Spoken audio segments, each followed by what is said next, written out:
Deus. Sabe uma curiosidade sobre esse momento de dízimos e ofertas e contribuições? Pode ligar a luz ali, por favor? Esse tempo parece meio rápido, né? Então a gente espera que você que tenha entendimento, né, do dízimo e oferta, muitos não vão lá no gasofilácio porque talvez como eu já fazem Pix, né?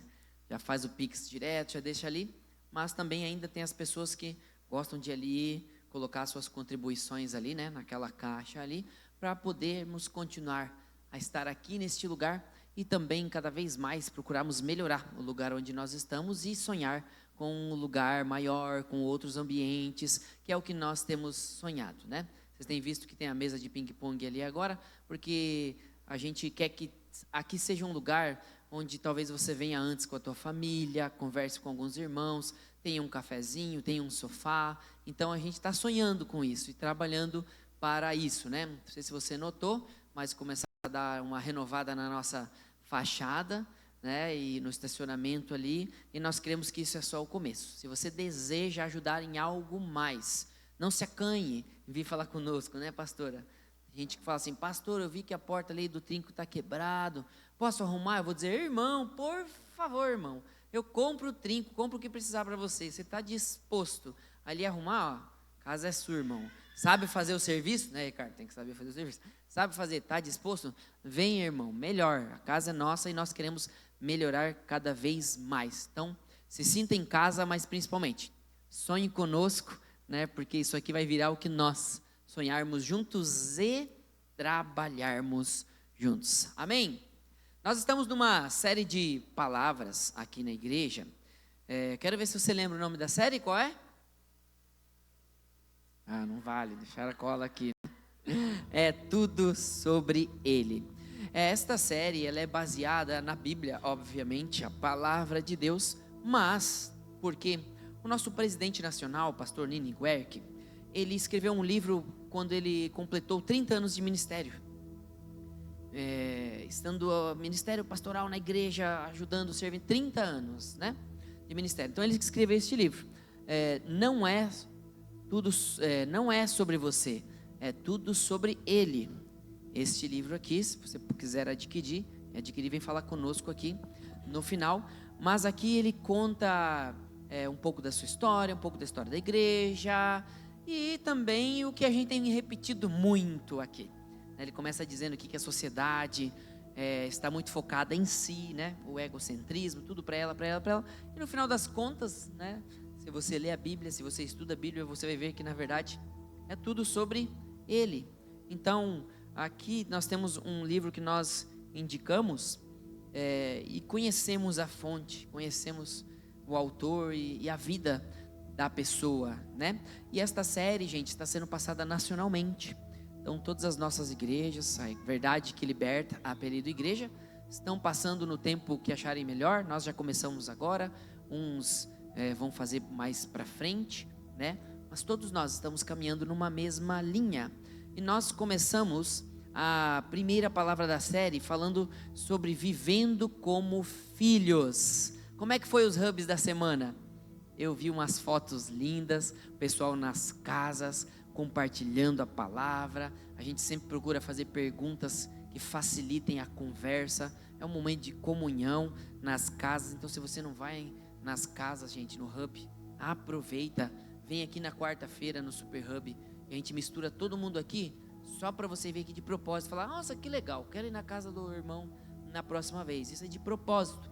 Então nós falamos muito sobre vivendo como filhos, falamos sobre a identidade. Por quê? Porque após o pecado, a humanidade ela se afastou do Pai. E hoje a sociedade sofre uma síndrome da orfandade. Sabe, pessoas que são órfãos de pais vivos. Esses dias eu estava ouvindo um podcast, aquele irmão que fez o devocional Café com Deus Pai. Quem conhece o Café com Deus Pai? Pois é, esse irmão disse que ele testemunhou que ele era órfão de pai vivo. Disse, né? Porque o pai dele era alcoólatra, avacalhou a família inteira por causa disso. E tem um histórico lá atrás também com o pai dele, tantas coisas difíceis, né? Mas esse homem de Deus hoje, com 13 anos de idade, com 13 anos de idade, ele veio numa igreja e ele veio num apelo aqui na frente. Quantas vezes a gente chama a pessoa, não vem aqui na frente. Eu tenho vergonha, mas esse cara com 13 anos de idade, para um adolescente vir aqui na frente, gente, tem que ser muito ousado e corajoso. Ele veio à frente, não aqui nessa igreja, né? Lá na igreja. Ele veio à frente e ele falou: Jesus, eu preciso de ti. Ele sofreu tudo quanto é tipo de bullying, maus tratos, apanhou muito. E ele com 13 anos de idade, então ele convida Jesus para morar no coração dele. E a vida dele é transformada, independente das circunstâncias que ele estava vivendo. A vida dele foi transformada, sabe por quê? Palavra de Deus, a presença de Deus. É isso que nós estamos fazendo aqui, buscar a presença de Deus juntos. E nós precisamos tanto, que após o pecado lá no jardim do Éden, a humanidade se sentiu órfã. E aí ela começou a buscar identidade e propósito em coisas, em pessoas. Pode ver, as pessoas às vezes não têm personalidade forte, identidade, não sabe quem é, se é homem, se é mulher, se é amado, se não é, que propósito tem de vida. E assim está a sociedade. Sabe o que a Bíblia diz? Vamos mostrar para você aqui no Evangelho de João, no capítulo 1, no versículo 12. A Bíblia diz assim, pode colocar lá? Conseguimos? João 1, 12. Vou ler para vocês. Diz assim, mas a todos quantos o receberam, deu-lhes o poder de serem feitos filhos de Deus, aos que creem no seu nome. Quem se torna filho de Deus? Quem o receber. E quem crer no nome de quem? Jesus. Nem todo mundo é filho de Deus, a pastora falou semana passada.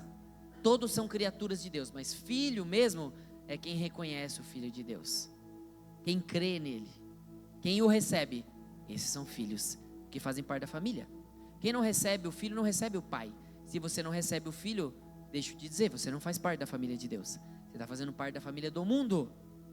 E o mundo jaz no maligno. Então nós não queremos pregar uma religião. Acho que a gente quer falar que nós fomos criados por um pai que nos ama, num jardim perfeito, maravilhoso, com todo tipo de alimento, companheira, companheiro, Adão, Eva, mas também a presença do Pai, todo dia. E nós caminhamos e corremos atrás disso. E você vai encontrar isso em Cristo Jesus através da sua palavra. E o convite é para voltar para a casa do Pai, vivendo como filhos. Basicamente isso que nós falamos na primeira palavra. Hoje nós vamos falar sobre uma entrega verdadeira. Você pode dizer isso para alguém do seu lado? Entrega verdadeira. Vamos orar? Deus, obrigado, Senhor, por estarmos aqui em família, nossa família da fé, e continuamos perseverando em Ti, como os Teus apóstolos, compartilhando a Tua palavra, para nos edificar, nos ajudar e continuar firmes na fé. E eu te peço, Pai, em nome de Jesus, que o Teu Espírito Santo, o Espírito da verdade, venha falar aos nossos corações nessa noite, em nome de Jesus, amém. Amém? Quero convidar você a abrir a Bíblia lá em Salmos, lá no meio da Bíblia, capítulo 37, abre comigo lá. Vai estar na tela, mas se tiver a Bíblia aí, te aconselho a olhar com seus próprios olhos, porque nós vamos repetir bastante esse salmo. Salmo capítulo 37, versículo 5. 37, 5. Quem achou diz amém. Quem não achou diz espera um pouquinho. Poxa vida, uma letra desse tamanho não achou ainda. Também tive dificuldade, acho que eles vinham fazer o capítulo maior, né? Amém, gente? Salmos 37, 5. Vou repetir bastante esta passagem hoje, tá? Mas diz assim: entregue o seu caminho ao Senhor.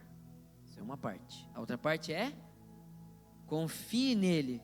E a parte dele é: ele agirá. Você viu que aqui tem 3 coisas, e dessas 3, 2 é nossa parte? O cara que quer ficar só sentado esperando, recebendo Deus, ó, de 3, 2 é nossa parte. Primeira é entregue. Entregar o quê? Nosso caminho. Entregar para quem? para o Senhor. Uma vez que eu entreguei para o Senhor, eu tenho que fazer o quê? Eu tenho que confiar nele. Confiei nele, eu entreguei, não me preocupo mais. E aí o que ele está dizendo que ele vai fazer? Quem vai agir? Ele vai agir. Você tem fé nisso? A Bíblia diz que sem fé é impossível agradar a Deus. E a fé sem obras é morta. Então 3 tarefinhas em Salmos 37:5. Entregar, confiar. E aí é só esperar no Senhor que Ele agirá. Nós vemos que filhos com uma identidade restaurada, eles confiam no Pai e eles escolhem entregar tudo a Ele. Só que para ter uma entrega verdadeira, e é o nosso título dessa noite, a gente precisa exercitar confiança. E gente, para ter confiança em alguém ou qualquer coisa, não leva tempo? Leva bastante tempo. E a confiança só vai aumentar se você tiver um relacionamento mais profundo com uma pessoa ou, no caso, com Deus. Lá na escola eu falo para as crianças assim: olha, amiguinho, quando você fala uma mentira, você pode falar 1000 verdades, mas uma mentira, todo mundo vai achar que você é mentiroso. Aí para você recuperar a confiança de novo, você vai ter que falar mais 1000 verdades de novo, sem escorregar, porque senão eles vão te chamar mentiroso a vida inteira. E é assim, gente, na vida, né? Confiança é algo complicado e leva tempo. E aqui para nós entra uma grande decisão, que é essa entrega. Mas entrega do que, pastor? Entrega do controle. Deixa eu fazer uma pesquisa aqui. Sem briga, né? Quem em casa fica mais com o domínio do controle? Levante a mão. Isso. Quem que fica com o domínio do controle encontra com algumas pessoas revoltadas por causa disso, que eles também querem o controle. Em casa é uma briga. Já assisti Cobra Kai, já estou na 3ª vez que eu assisto Cobra Kai com a Lolo. Ô Lolo, vamos mudar, já assistimos todas as temporadas, voltou para 1. Mas é uma briga, por quê? Porque se você está no controle, qual é a programação? É a tua programação. A programação que você gosta, é a programação do teu jeito. É ou não é verdade? Controlar traz uma sensação de que tudo vai bem, sem surpresas, eu vou ficar feliz e satisfeito. Só que controlar, gente, é a segurança de estar dirigindo e não estar de caroneiro. Quem é que gosta de ficar na carona e alguém dirigindo? Quem gosta? Quem não gosta? Não gosta. Eu me lembro uma fase da minha vida que meu pai dirigia, dava umas freadas, agora às vezes umas ultrapassagens meio arriscadas, e eu nem dava bola, nem sabia o que estava acontecendo. Eu via um caminhão vindo e meu pai, eu achava que estava tudo certo. Eu tinha uma paz no coração, assim, vai dar tudo certo, nem me preocupava. Meu pai está no volante. Mas quando chegou ali na adolescência, eu comecei a me interessar mais por dirigir. Nossa, eu já começava a suar frio. Vai dar tempo, vai dar tempo, vai dar tempo. Vai, pai, vai, acelera, pai. Vai. Não é assim? Ficava olhando como é que meu pai fazia, apertava os pedais, trocava as marchas e tal. Quando aquela berlina puxava uma terceira, falava, chegava a regalar os olhos e falava, nossa, ultrapassagem perigosa. Meu pai é prudente, né, gente? Mas a gente começa a enxergar essas coisas. A gente começa a ver. E aí você começa assim, cada freada, você está dormindo. É uma hora que você pega no sono, dá uma freada, você já acorda em modo sobrevivência, né? Como se fosse adiantar alguma coisa. Mas esse é o fato que acontece nas nossas vidas. A viagem, ela fica cansativa. Você fica preocupada. Minha esposa, a gente vai viajar, algumas viagens longas, e aí ela fala, eu tô tentando ficar acordada aqui com você, para você não dormir, né? No volante, assim, aí quem sabe eu imagino se eu ficar conversando com você, né? Passa o tempo, a gente vai conversando e não dorme no volante, né? E aí eu falo para ela, não, se eu for dormir no volante, se eu imaginar que eu já tô cansado, eu já paro, descanso uns minutinhos, não vou piscar, não vou chegar nesse ponto e tal. E aí cada um tem suas técnicas, né, gente? quando a gente vai viajar para Paraná, a gente leva aquela carrada de melzinho, sabe? Para no posto, compro 500 melzinho, compro Gatorade, energético, amendoim, bala de Coca-Cola, House, Trident, cada um tem seu jeito, né? Compro umas frutas, né? Chega lá sem os dentes, né? Cheio de carne. Mas assim, cada um vai encontrando uma forma. O fato é que quando você é o caroneiro, é cansativo, gera desconforto. Só que muitas pessoas pensam que Deus, ele não é um bom motorista. Aí as pessoas ficam tentando controlar a vida, controlar as coisas. E aí o que acontece, gente? Há um problema quando a gente quer controlar as coisas. Na nossa vida gera canseira, gera desgaste, gera frustração. Olha, eu aprendi rapidinho quando os meus filhos começaram a se pendurar lá nas portas lá da igreja de Porto Belo, que era com grade. Eles tinham 1 ano e meio, 2, começaram a subir lá. Chegou um momento que eu cansei de mandar eles descerem, tirar eles de lá e me acostumei, já fiquei mais tranquilo e ganhei confiança que eles iam conseguir se segurar firminho lá. Por quê? Porque eu estava cuidando deles e querendo controlá-los para eles não chegarem nem perto lá. Isso gerava um cansaço, um desgaste. Aí eu fiz o quê? Treinei eles para não cair de lá. Não é isso que a gente faz? Vai lá, explica. Mesmo assim, às vezes acaba acontecendo alguma coisa. O fato é que quando a gente quer controlar as nossas vidas, a gente cansa, a gente se frustra, porque tem coisas que não tem controle. E em se tratando de filho, gente, eu aprendi que a gente faz o nosso melhor, mas o controle absoluto, a gente não está nem perto, nem perto. Então, se você não crer que há um Deus, que se você deixar o controle na mão dele, essa criatura vai voltar viva da escola, você não dorme, você não fica em paz, e você tranca ele em casa e não quer que ele saia para nada, não é verdade? Essa é a vontade, mas a gente sabe que não é assim. Então, em algum momento a gente tem que ter fé em entregar esse controle. Sabe alguém que entregou esse controle, se tratando de filhos? Abraão. Abraão, ele foi conhecido como o pai da fé. Gente, ele esteve diante de uma entrega verdadeira diante de Deus. Muitos anos. A esposa dele era estéril, não podia ter filho. E Deus falou que ele ia ter um filho. Ele já estava com 100 anos quando nasceu o filho dele. A esposa dele chegou a rir, porque o anjo falou que ela ia engravidar. E aí o nome desse menino foi chamado de Riso, por causa disso. Em outra língua, Isaac. Isaac era o filho da promessa de Abraão. E aí Deus chega para ele e fala: Abraão, pega o teu filho, sacrifica ele para mim. Vamos ver isso na Bíblia? Quero convidar você a abrir lá em Gênesis, capítulo 22, vamos caminhar na história juntos. Gênesis no capítulo 22, o versículo 1 ao 14.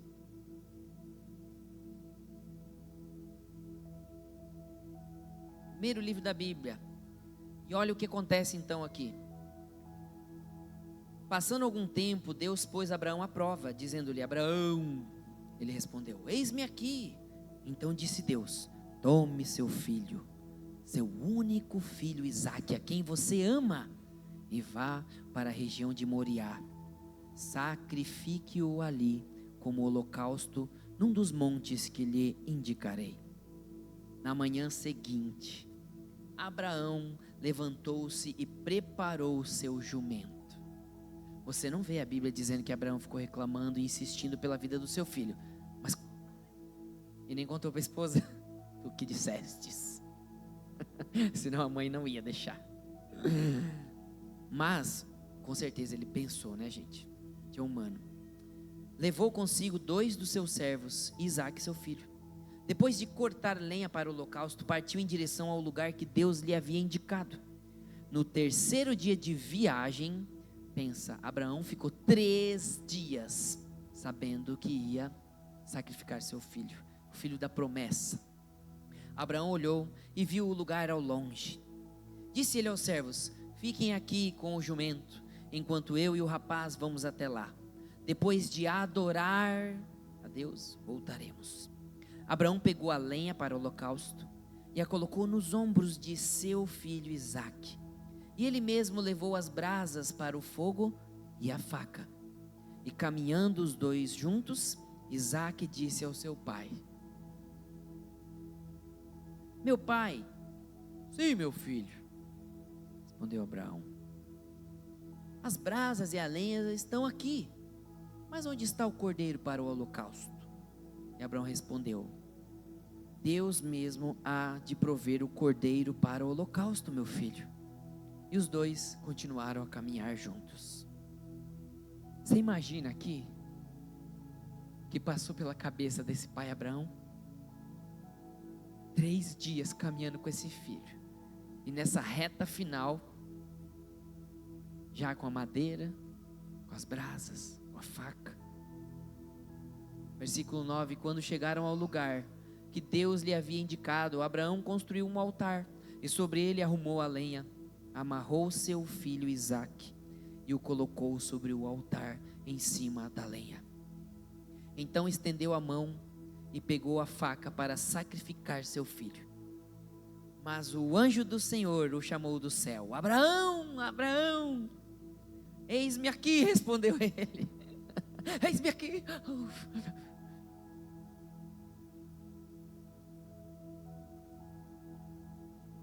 Eis-me aqui, respondeu Abraão.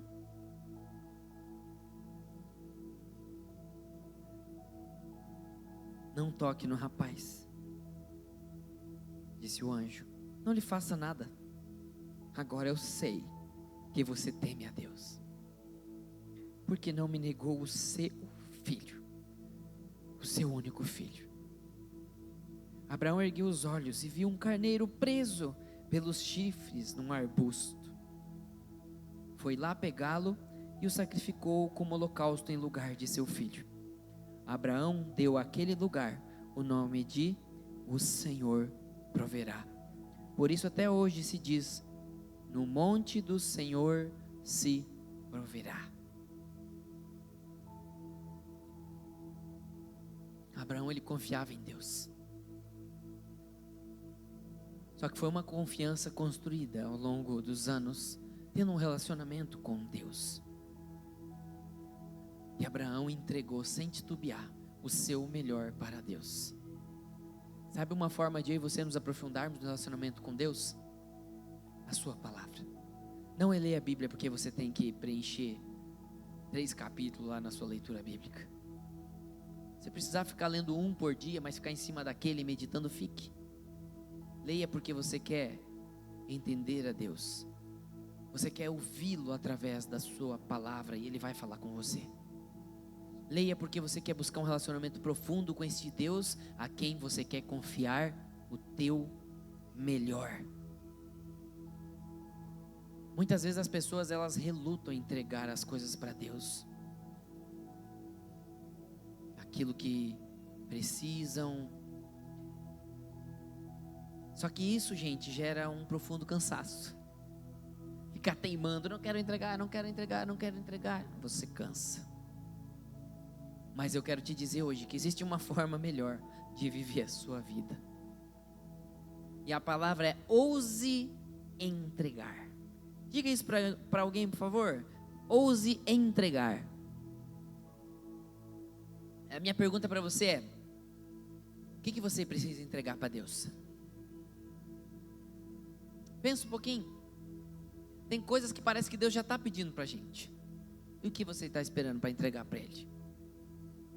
Sabe? Tem gente que precisa entregar suas mágoas, ofensas, desejo de vingança. Eu te digo, ouse entregar e perdoar. Quando algo acontece e o nosso senso de justiça própria ele é ferido, a gente fica numa encruzilhada, gente. Ou a gente guarda a ofensa, a gente fica magoado e alimenta esse desejo de vingança, ou a gente perdoa. Não tem como. Chegar num momento, tiver confusão, tiver mágoa, e o inimigo vem todo dia querer te incomodar, jogar alguém para falar besteira para você, para te deixar para baixo, para ofender tua identidade, você vai ter essas duas escolhas. Ou você guarda e você alimenta, ou você perdoa. Entrega o controle da justiça nas mãos de Deus e segue.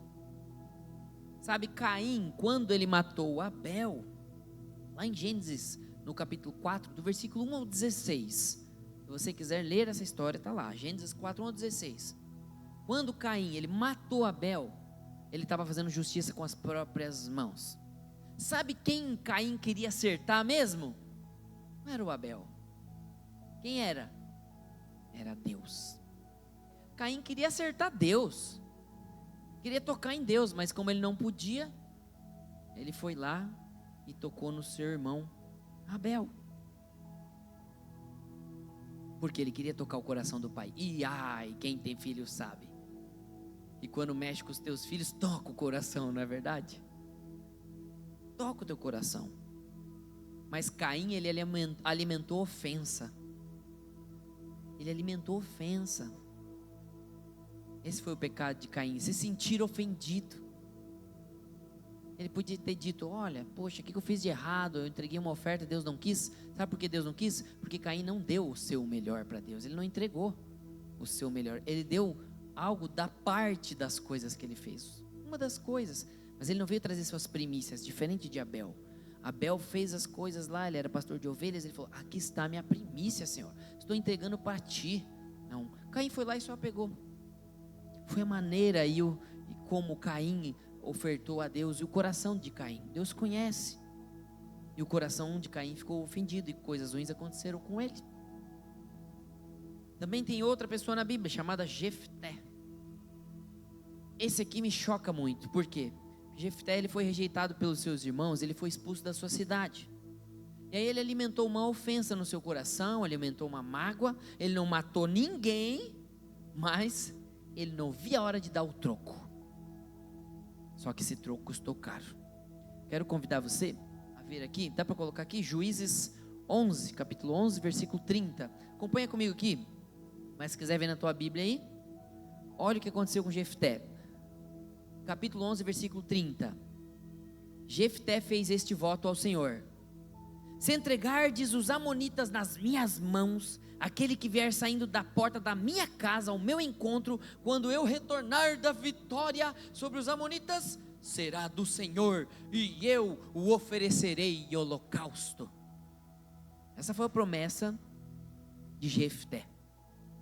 Se o Senhor me der essa vitória, quem sair da minha casa primeiro, quando eu chegar em casa, esse eu vou sacrificar, igual o Isaac ia ser sacrificado para Abraão. Ele disse isso.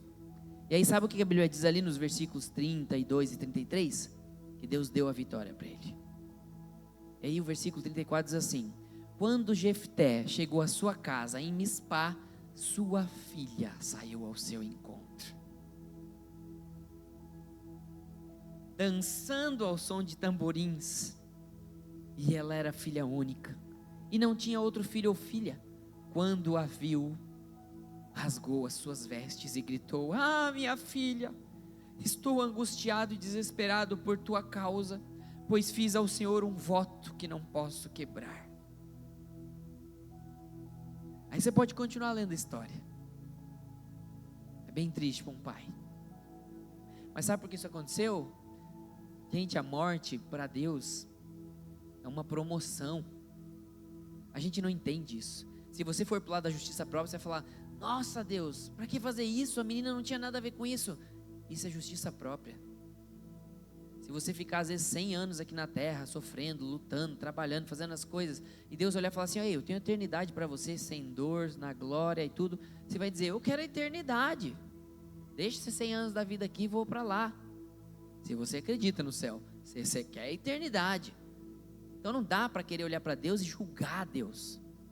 A nossa justiça própria só leva a coisa ruim, essa é a verdade. Por isso que você vai ver situações na Bíblia assim: poxa, o que ele tinha a ver? Como é que Deus pede o filho de Isaac? Aí você vê que ele não pediu, no final ele só para saber se confiava. Aí tu vai falar: ah não, esse beleza. Mas a filha de Jefté, tu vai falar: oh Deus, poxa, aconteceu isso com Isaac, por que não fez isso com Jefté? Que Deus injusto. Deus, ele não é injusto, ele é a justiça, ele é o que é certo. que se você confiar nele, as coisas boas vão acontecer. O fato que a gente não pode desviar do foco é o que aconteceu com Jefté. Ele ficou magoado, ofendido, e ele não entregou isso para Deus. Ele quis dar o troco, e Deus abençoou ele. E aí depois, conforme a palavra do Jefté, e aí a culpa não é de Deus, a culpa é do Jefté. Jefté que disse: primeira pessoa que sair da minha casa. Quanta coisa que às vezes fica guardada nos nossos corações. Quanta gente que talvez está dizendo assim, ó: o que é teu está guardado, tua vez vai chegar. Quantas pessoas às vezes estão dizendo assim, ó: todo mundo vai saber quem é fulano. Essa pessoa talvez já caiu num poço de amargura e ela tenta levar outras pessoas para o buraco. Sabe o que a Bíblia diz lá em Hebreus, no capítulo 12, versículo 15? Cuidem para que ninguém fique afastado da graça de Deus, e que nenhuma raiz de amargura brotando cause perturbação, e por meio dela muitos sejam contaminados. Raiz de amargura pode contaminar as pessoas.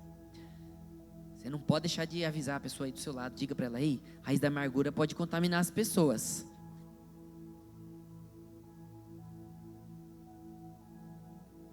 O magoado, ele fecha a porta por onde a graça de Deus entra. Essa é a verdade. O coração fica pesado, os relacionamentos ficam quebrados. E a Bíblia diz que do coração procedem as fontes de vida. A pastora Sueli fez um seminário Fonte de Vida. Teve semana passada em Porto Belo, logo terá aqui. E é para você desentulhar o teu coração. E ofensas, amarguras, é uma das coisas que entulha o nosso coração. Você não tem o controle sobre o que acontece ao teu redor, mas você tem o controle do que você vai fazer com esse acontecimento na tua vida. É você que escolhe isso. Alguns ficam magoados, amargurados, e está na moda dizer que essa pessoa se torna tóxica. É uma pessoa tóxica. A gente fala que a pessoa vira um cacto. Esses dias eu fui arrumar o pneu lá, meu, e a senhora estava falando umas frases lá. Aí eu falei: deixa eu compartilhar uma com a senhora aí. Eu falei assim: a pessoa magoada, ela vira um cacto.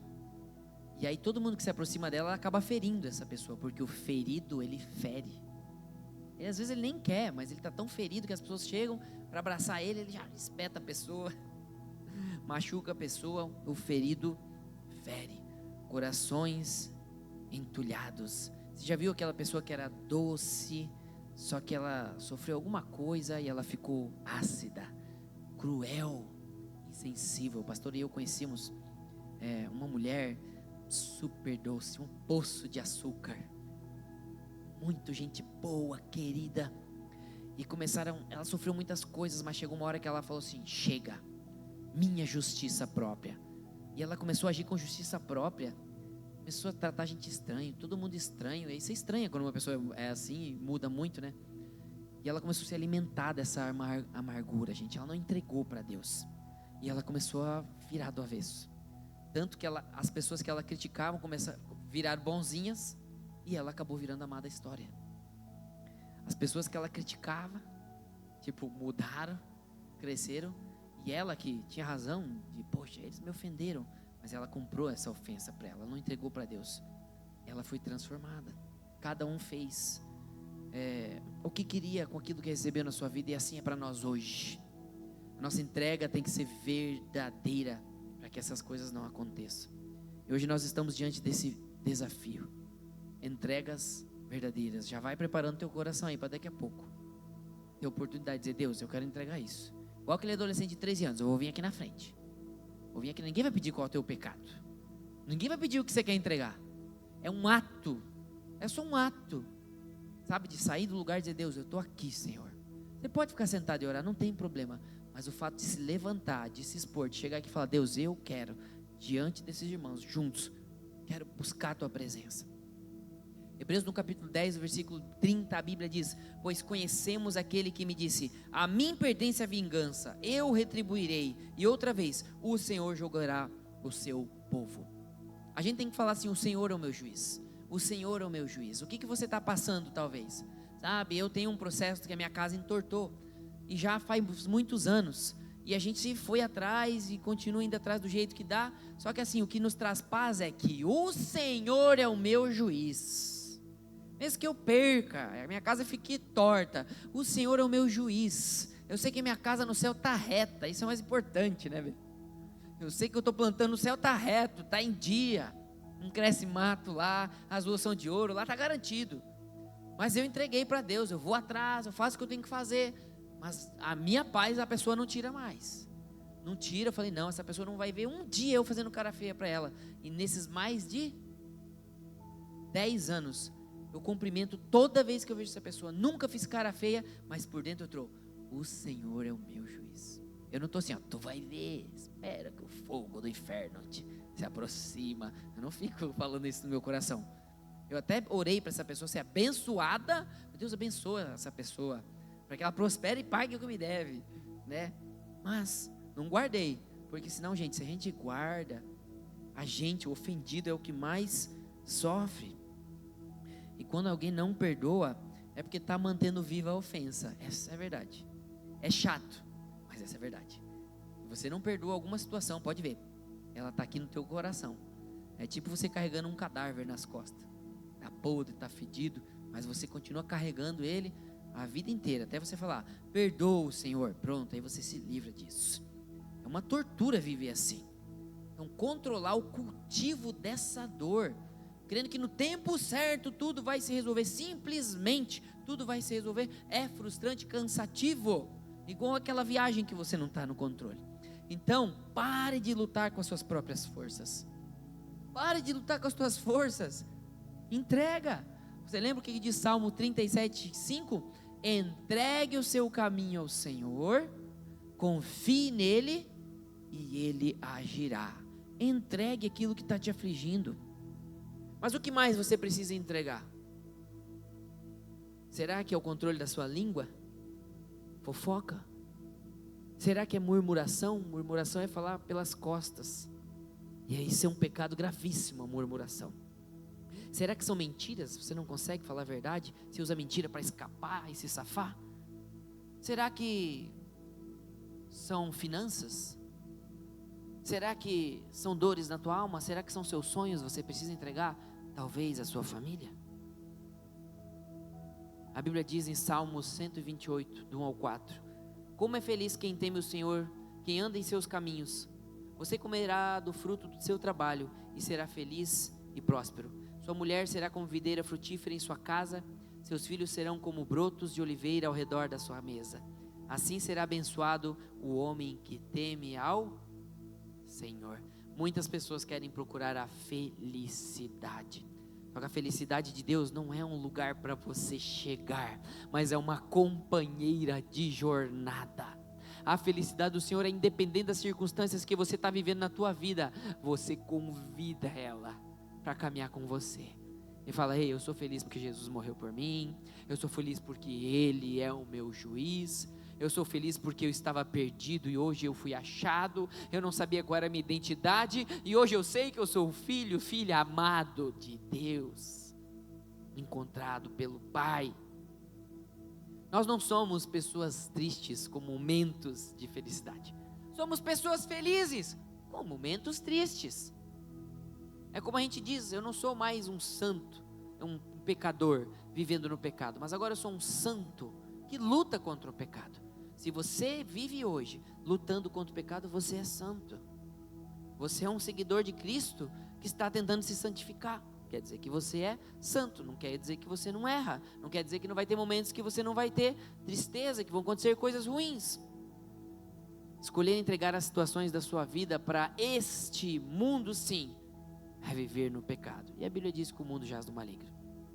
Você já ouviu a história da pessoa que colocou um sapo para ferver numa água? Já fizeram isso? Que coisinha triste, né? Mas já fizeram. Eles colocaram o sapo para ferver numa água. Sabe o que aconteceu? O sapo ele não consegue perceber essa mudança. E aí o sapo começava a ferver até ele morrer. Sabe, muitas vezes a gente está alimentando coisas na nossa vida que a gente não entrega para Deus. E deixa eu te dizer, a água está fervendo. O pecado, ele mata. Ele mata teus sonhos, mata a tua energia, mata a tua vida, mata o que você tem para viver em Deus. Sabe, é o testemunho de um homem verídico. Ele era mulherengo, sabe? Ele era bem eclético, como dizem, né? Gostava de várias mulheres e tal. Só que chegou uma hora que ele conheceu Jesus e ele se converteu a Cristo. E quando ele se converteu, ele tinha uma esposa, ele tinha filhos, ele sustentava uma amante. Ele se converteu. E aí ele chegou para o pastor e pediu um conselho.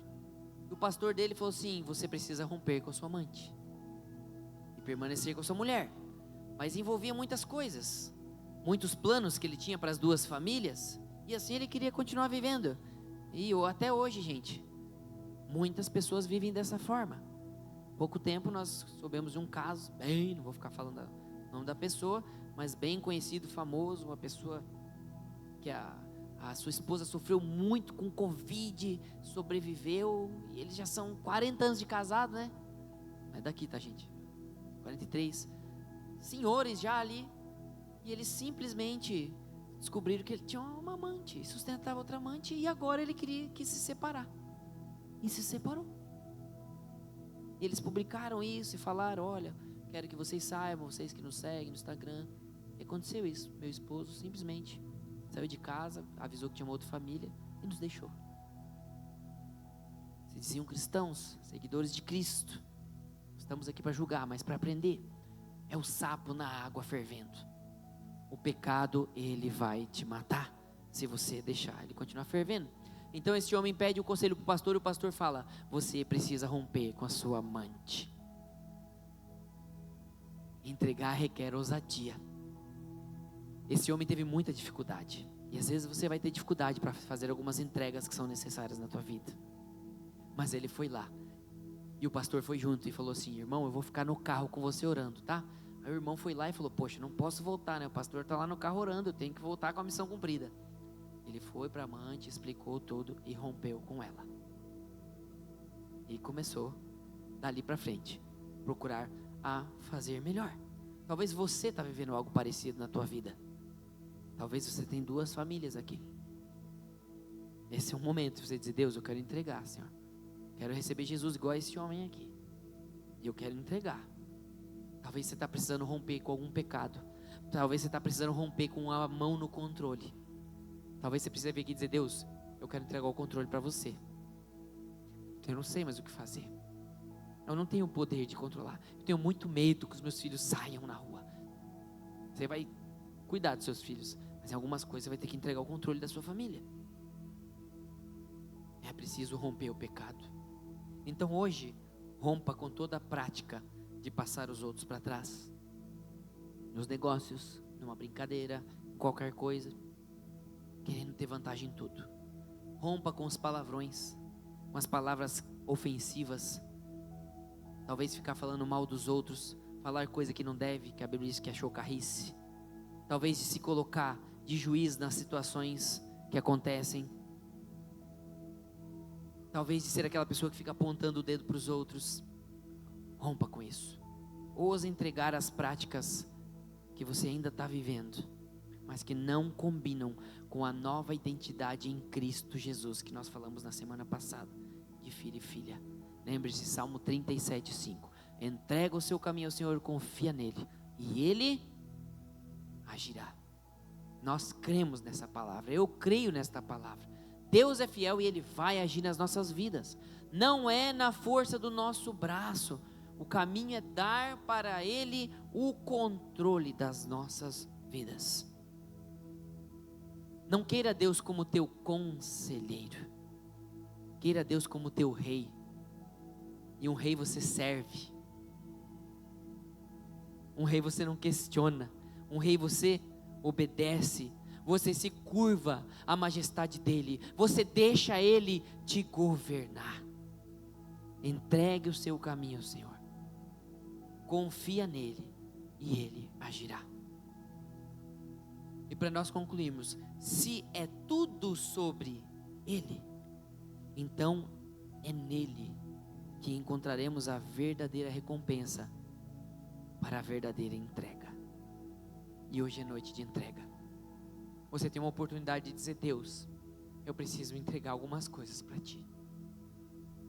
Eu quero fazer isso hoje. Quero convidar, se você pudesse colocar de pé.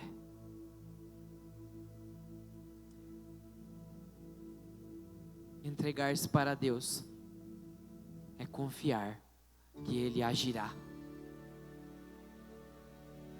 Eu quero te convidar, você que recebeu um chamado de Deus nessa noite, a vir aqui à frente. Simplesmente por estar aqui na frente, e nós aqui de cima mesmo, nós vamos estender as mãos sobre você e vamos orar. Mas vamos entregar a Deus os nossos sonhos, os nossos planos, o nosso coração.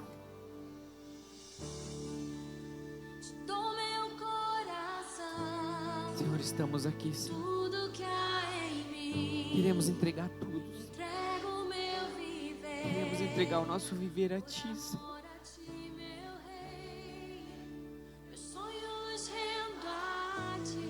Queremos entregar a nossa família. Queremos entregar os nossos negócios, o nosso futuro. Queremos te entregar os nossos medos. Queremos entregar as nossas angústias, as nossas incertezas. Oh Deus, olha esses irmãos e irmãs aqui, Senhor, junto comigo, porque eu também tenho tantas coisas para te entregar, Senhor, e tenho te entregado cada vez mais, Pai, conforme nos aprofundamos na fé em Ti. Nós queremos entregar. O Senhor conhece o coração de cada um que está aqui, Senhor. Sonda o coração deles agora, Senhor. Sonda o coração deles agora, Pai, em nome de Jesus. Eu acredito neste ato profético, Senhor, desta entrega diante deste altar. Eu acredito que o Senhor recebe aquilo que eles estão entregando nessa noite, Pai. E nós estamos aqui juntos, Pai. Estamos aqui juntos para te entregar. Recebe, Deus. Recebe, Papai. Nas tuas mãos. O controle nós entregamos. Entregamos por amor a Ti. Orgulho vou trocar pela vida do Senhor.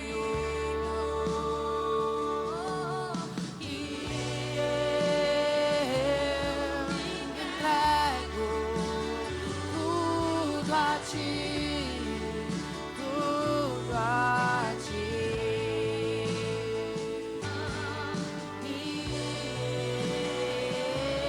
eu entrego tudo a Ti, tudo a Ti.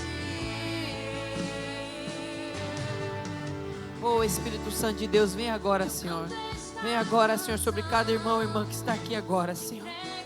O Senhor recebe aquilo que você está entregando nesta noite, com amor, com carinho, com cuidado. O Senhor está recebendo a tua oferta. O Senhor está recebendo a tua oferta de coração, a tua oferta de quebrantamento na presença dEle. Ele recebe nesta noite. Ele recebe, está nas mãos dEle, está no cuidado dEle. O Senhor é contigo, endireitando as tuas veredas, te trazendo paz, te conduzindo a passos verdejantes. O Senhor é o teu pastor, de nada terá falta. Ele é o teu pastor. Oh Espírito, te agradecemos nesta noite, Espírito Santo de Deus. Te agradecemos por receber aquilo que talvez nós queremos tanto guardar, mas entregamos nesta noite a Ti. Uma verdadeira entrega, uma entrega de coração, para não querermos pegar mais, para não querermos mais o controle. Nós entregamos a Ti, Senhor, em nome do Teu Filho Jesus. Pai, eu te peço que agora, Senhor, que daqui por diante, o Senhor derrame de uma graça sobre cada um que está aqui. Derrame da Tua paz que excede todo entendimento, Senhor, sobre cada irmão que está aqui, cada irmã que está aqui, Senhor. uma confiança em Ti agora, Deus. Oh Deus, quem está aqui, Deus, está se aproximando mais, está indo mais fundo em confiar em Ti. Derrama, Senhor, desta paz sobre os corações deles agora, Pai. E que a partir de hoje eles possam viver uma nova vida em Ti, a partir de uma verdadeira entrega. É o que nós Te agradecemos, Pai, em nome do Senhor Jesus. Amém. Amém. Você pode aplaudir o nome do Senhor. Glória a Deus, glória a Deus, glória a Deus, glória a Deus. Amém, glórias a Deus. Como é bom, né? Receber daquilo que o Senhor tem para nós. E agora que nós já recebemos, ou melhor, entregamos, aquilo que a gente entregou não é mais nosso, ok? Aquilo que você entregou nas mãos do Senhor não é mais seu. Agora descanse. Descanse porque Ele vai cuidar de todas as coisas, amém? Vamos orar e profetizar sobre a nossa semana. Eu quero encorajar você a profetizar sobre a sua semana. Feche os seus olhos. Feche os seus olhos e comece a profetizar aquilo que você quer ver acontecendo na sua semana, segundo a luz da palavra de Deus. Você quer cura essa semana? Profetize cura. Profetize cura sobre a sua vida, sobre a sua casa, sobre a sua família, sobre o seu corpo. Você precisa de provisão financeira? Profetize. Profetize que o Senhor vai trazer aquilo que você está precisando. É no emocional que você precisa, profetiza. A palavra fala, profetiza ao Filho do Homem. Profetiza. Senhor, nessa semana nós profetizamos as bênçãos dos céus. Nós profetizamos, Senhor, as bênçãos que o Senhor tem preparado para a nossa casa. Nessa semana nós profetizamos cura, restauração sobre as nossas emoções, sobre o nosso corpo físico. Ah, Senhor, essa semana nós profetizamos que aonde nós pisarmos a planta dos nossos pés, ali será território conquistado do Senhor Jesus.